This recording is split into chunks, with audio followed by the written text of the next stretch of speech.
Canada's Prime Minister, who was once elbows up, is now elbows down. He's also in Europe once again, this time to sell natural gas, among other items on his agenda. Here to discuss it all is Brian Lilley, Toronto Sun columnist and political commentator. Brian, welcome back. Thanks for having me. Yeah, who's joining us from outdoors, by the way. Looks great. Okay, Brian, Prime Minister Mark Carney says that he will launch talks with Germany to look at exporting liquid natural gas, or LNG as it's known. So he wants to export that to Europe. But former Prime Minister Justin Trudeau has said in the past that there was no business case for selling LNG to Germany. So what's changed in the Liberal Party? Is it just that it's a different leader with differing opinions? You could put it down to two words: Donald Trump. And he has changed everything. And so Canada is now looking and saying, what can we do? Well, of course, our biggest, benefit are all of our natural resources straight across the country. Every part of the country has some form of natural resource that we are really good at exploiting and exporting. Well, Justin Trudeau said there was no business case for selling LNG to Germany when the German chancellor came here and asked for it. So, look, I'm not going to be too hopeful. As with a lot of things with Mark Carney, it's wait and see.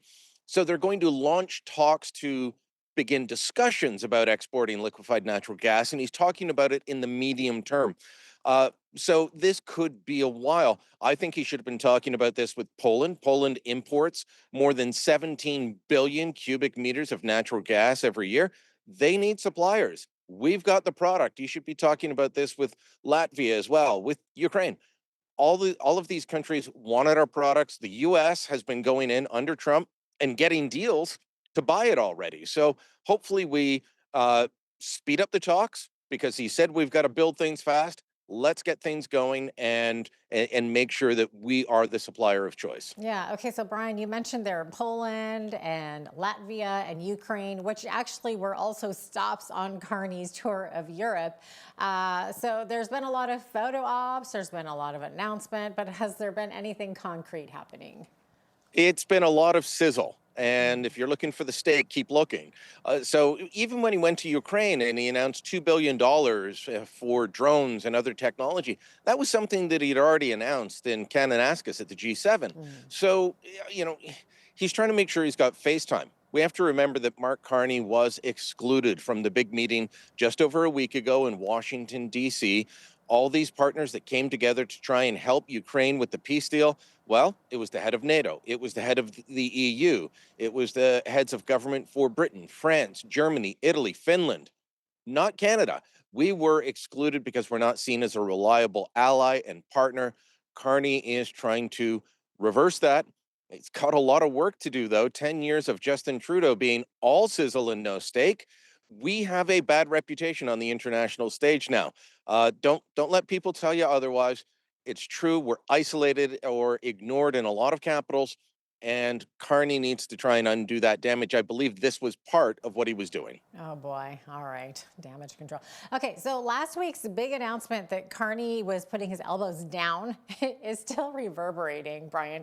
So will this move win us any favor at all in Washington? What do you think?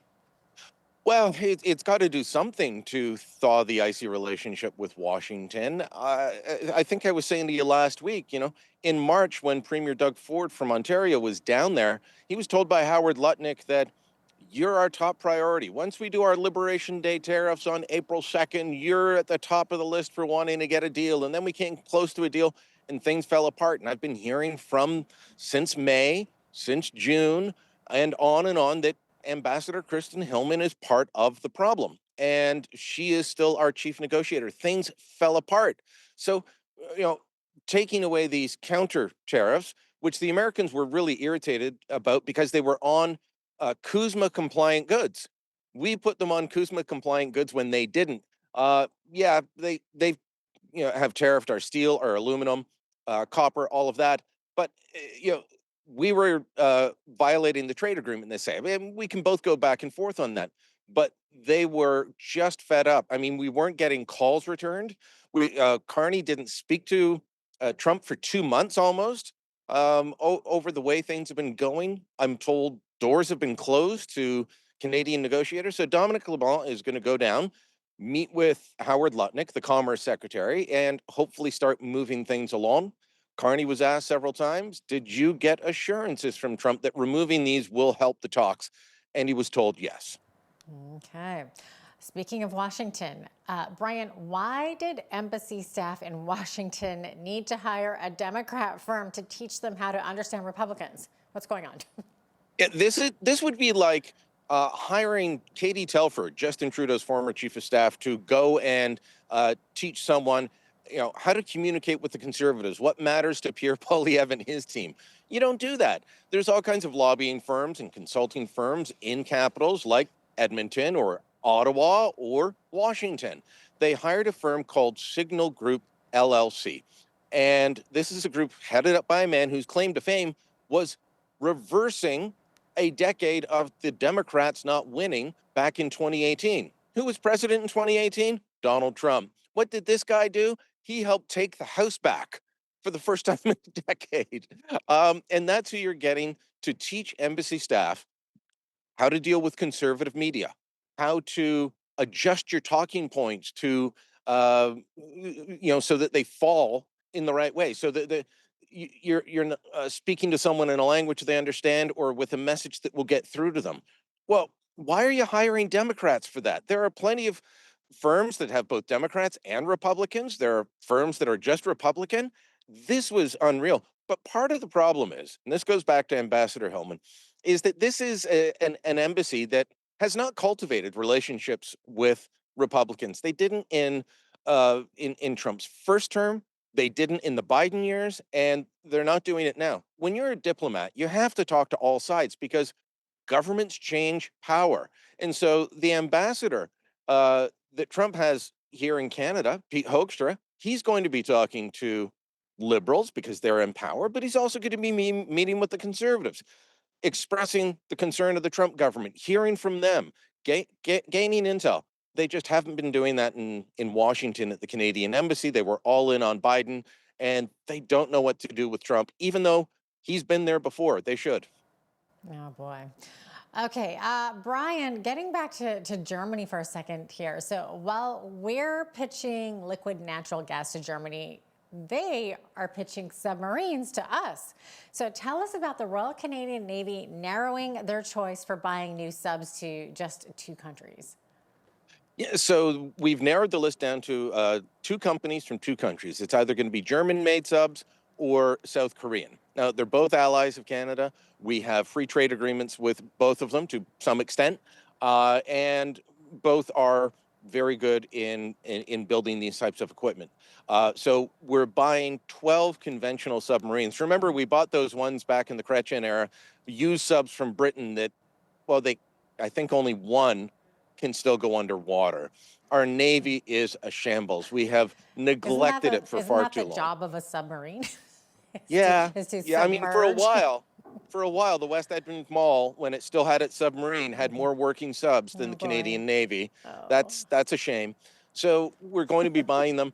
Uh, it's down to either Germany or South Korea. This is a good move, and of course, the German Chancellor putting the full court press on Prime Minister Carney while he's there, trying to get uh, favor and say that this could be part of expanding a Canadian-German relationship. And of course, we know that Mark Carney wants to move Canada closer to Europe. He has called us the most European of non-European countries.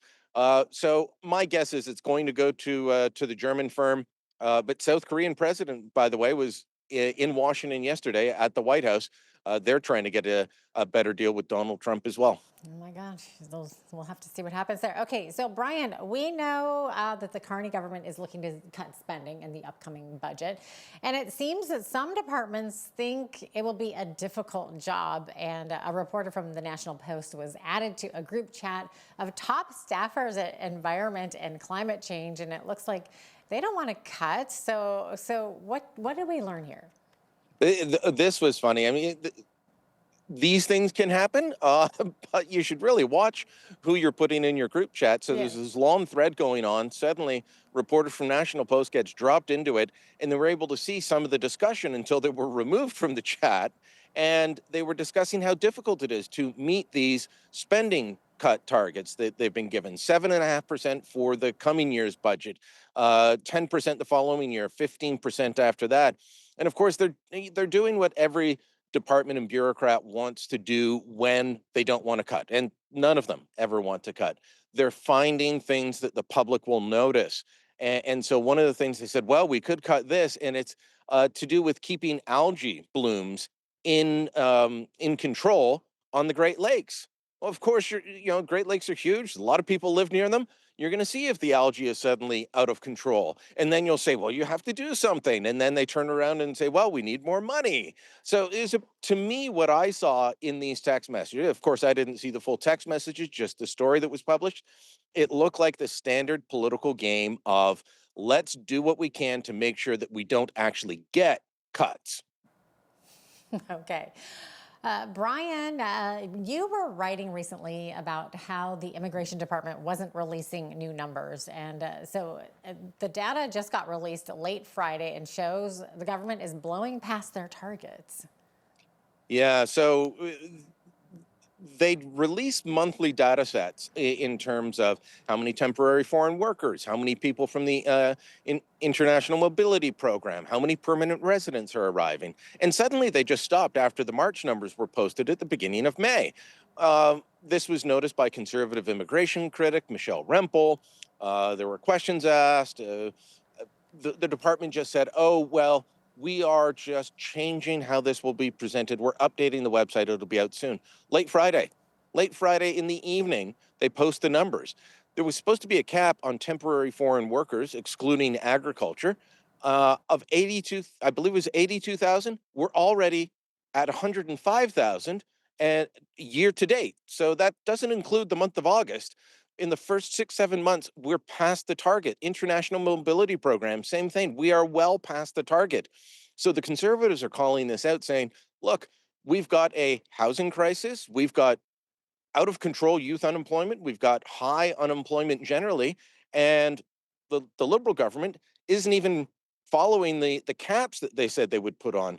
Remember, Justin Trudeau said in April of 2024, I believe it was, that we're bringing in people faster than we can absorb them, that this is adding to suppressing wages. It's adding to the housing problem.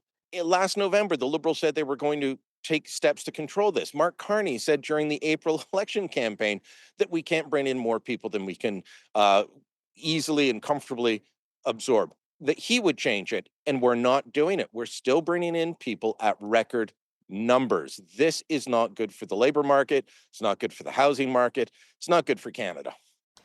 Brian Lilley, Toronto Sun columnist, thanks so much for joining us again today from outside. Always a pleasure. Thank you.